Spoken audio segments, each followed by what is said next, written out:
जैसे ये distance cover होगी और पिजियन प्रेस होगा, बॉटम टम्बलर टिल्ट होगा और इस बॉटम टम्बलर के टिल्ट होने में यहाँ पे एक रोड और ये डेड वेट लगा हुआ है। अभी ये वाला वेट सीधा यहाँ पे एक्ट कर रहा है और अभी इधर वाला जो वेट है इस वेट को इस यू लीवर ने उठा के रख रखा है।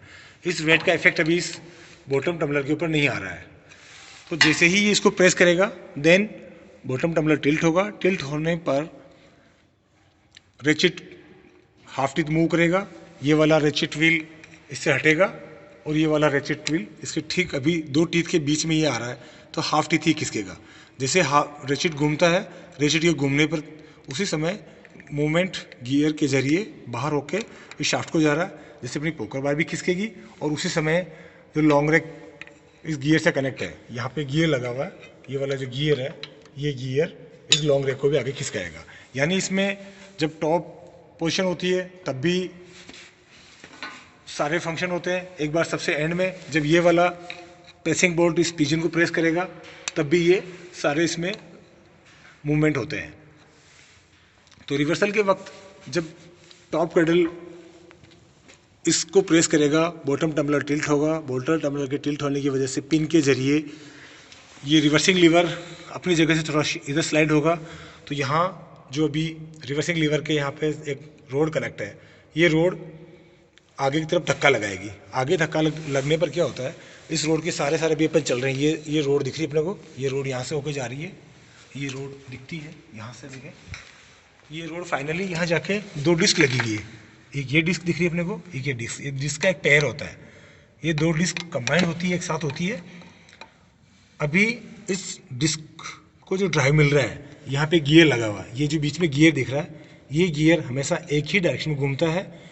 इस गियर का जो ड्राइव है वो दोनों डिस्क में से किसी एक जिसके कांटेक्ट में ये है उसको ये घुमाने का काम कर रहा है।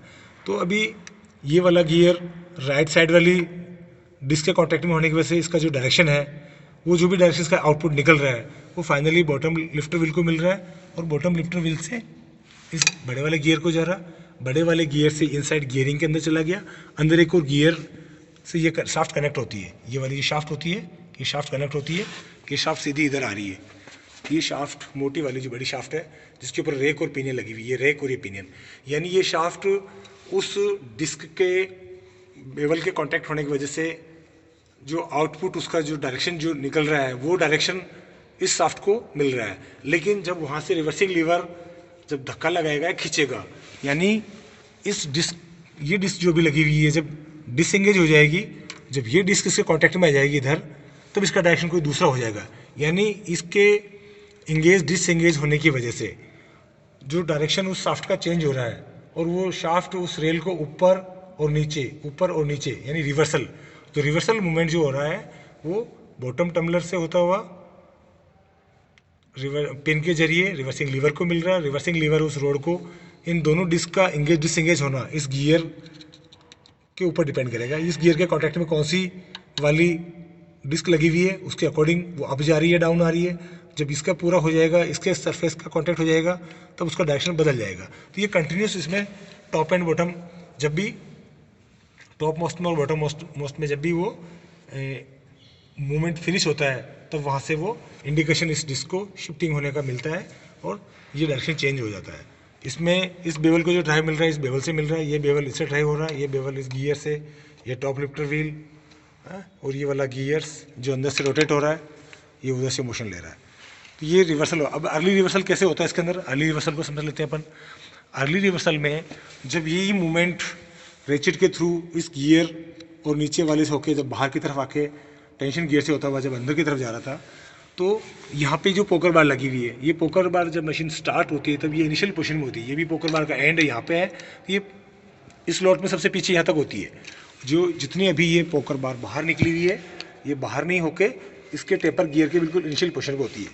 तो जब बोबिन के ऊपर मटेरियल बिल्कुल नहीं होता है और जब हम मशीन को स्टार्ट करते हैं तो ये पोकर बार की पीछे की जो लेंथ है वो सबसे ज़्यादा होती है।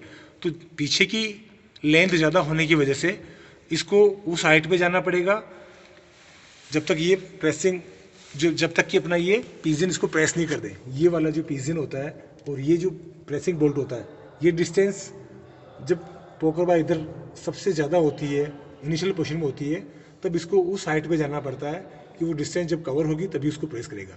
लेकिन जैसे जैसे ये पोकर बार आगे खिसकती है, ये पोकर बार टेपर गियर के ड्राइव की वजह से पोकर बार जितनी उधर निकलती जा रही, उधर खिसकती जा रही है, उतनी ही इसकी पीछे की लेंथ, यहाँ की लेंथ, यहाँ से लेके यहाँ तक की जो लेंथ, ये शॉर्ट होती जा रही है।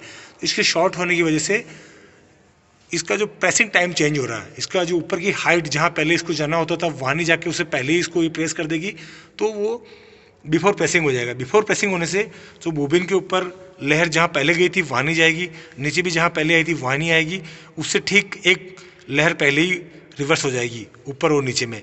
तो ऊपर भी इसमें टेपर इसकी वजह से मेंटेन हो रहा और नीचे भी टेपर इसकी वजह से मेंटेन हो रहा और बीच में इनिशियली कॉइल पूरा इस पर फिलअप हो रही है। ये अर्ली रिवर्सल वाला हो गया। तीसरा है bobbin speed reduce. Bobbin speed reduce के लिए ये जो अपना लॉन्ग रेक उधर गियर से इसको ड्राइव मिल रहा है, उधर जो डेड वेट लगा हुआ है वो dead weight at a time इसको आगे मूव करने के लिए उस वेट का इस पर इफेक्टिव रोल होता है। लेकिन ये उतना ही आगे लॉन्ग रेक खिसकती है जितना ये पोल हटता है और दूसरा पोल लगता है। अब यहाँ पे ये जो कॉन्ट्रम लगा हुआ है, इस कॉन्ट्रम के ऊपर जब मशीन स्टार्ट होगी, जब बोबिन के ऊपर मेटल बिल्कुल नहीं होगा, ये बेल्ट इनिशियल पोजीशन में यहाँ पे होती है।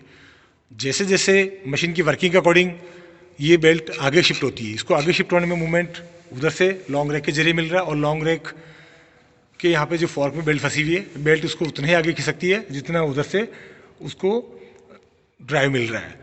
तो ये बड़े डाया से छोटे की तरफ, जो टॉप कॉन्ट्रम का इधर का डायमीटर ज़्यादा है उधर का कम है, तो बड़े डाया से जितना छोटे डाया की तरफ खिसकती जा रही है उतना ही बॉटम कॉन्ट्रम का जो आउटपुट है वो इस गियर को मिल रहा है। ये वाला गियर इस पास वाले गियर को ड्राइव कर रहा है और ये यहाँ से शाफ्ट के जरिए ये मूवमेंट आगे यहाँ तक निकल गया। ये जो गियर लगा हुआ ये अल्टीमेटली बॉटम कॉन्ट्रम का आउटपुट है। बॉटम कॉन्ट्रम की जो स्पीड, जिस रेशो में बेल्ट आगे खिसक रही है उस रेशो में उसकी स्पीड कम होती जा रही है। वो कम होने वाली स्पीड इस गियर के थ्रू इस गियर को मिल रही है और इस गियर के जरिए वापस ऊपर की तरफ आ रही है। ये डिफरेंशियल बॉक्स लगा हुआ है, तो डिफरेंशियल बॉक्स में एक तो मोटर की स्पीड और बॉटम कॉन्ट्रम की स्पीड, दो स्पीड इसके अंदर एंटर हो रही है और ये जो गियर ट्रेंस दिख रही है कंटिन्यूस, ये आगे जाके बोबिन को ड्राइव कर रही है। तो बोबिन की स्पीड उसी लेवल में, उसी रेशो में स्लो हो रही है जिस रेशो में बेल्ट आगे की तरफ शिफ्ट हो रही है। यानी बोबिन के ऊपर जो रोविंग लिपट रही है उसका डायमीटर बढ़ रहा है। बढ़ते हुए डायमीटर के अकॉर्डिंग उसकी स्पीड को स्लो नहीं करेंगे तो उसमें रोविंग या तो ब्रेक हो जाएगी या लूज होकर नीचे गिर जाएगी। चौथा ऑब्जेक्ट होता है इसका gradual low speed of bobbin rail, यानी जो मूवमेंट इस गियर को मिल रहा था वो गियर से जो मोशन ऊपर की तरफ बोबिन की स्पीड को कम करने के लिए जा रहा था, वैसे ही वही मूवमेंट नीचे भी आ रहा है। तो ये नीचे टॉप लिफ्टर से होता हुआ बेवल टू बेवल और डिस्क को जो मिल रहा है, इस गियर की स्पीड, इस बेवल की स्पीड भी उसी रेशो में स्लो हो रही है जिस रेशो में शिफ्टिंग हो रही है। इसका इफेक्ट इस वाली डिस्क की ड्राइव पे जा रहा है। ये ड्राइव पहले फास्ट हुआ करता था, धीरे धीरे भी स्लो होगा, तो ये होने वाला इफेक्ट फाइनली इस शाफ्ट के ऊपर भी जा रहा है। ये शाफ्ट इस रेक और पिनियन को जब मशीन स्टार्ट होती तब ये बहुत जल्दी ऊपर ले जाती थी, बहुत जल्दी नीचे लाती थी, क्योंकि पहले उस पर मेटल नहीं हुआ करता था, कम था, तो कम होने की वजह से उस पर एक टर्न में रिक्वायर्ड टाइम की नीड कम होती थी। लेकिन जैसे जैसे डायमीटर बढ़ेगा उसके रिक्वायर्ड टाइम की नीड बढ़ेगी और वो रेल की स्पीड ऊपर जाने और नीचे आने की भी उसी रेशो में स्लो होती रहेगी। ये इसका कंप्लीट बिल्डर मैकेनिज्म है।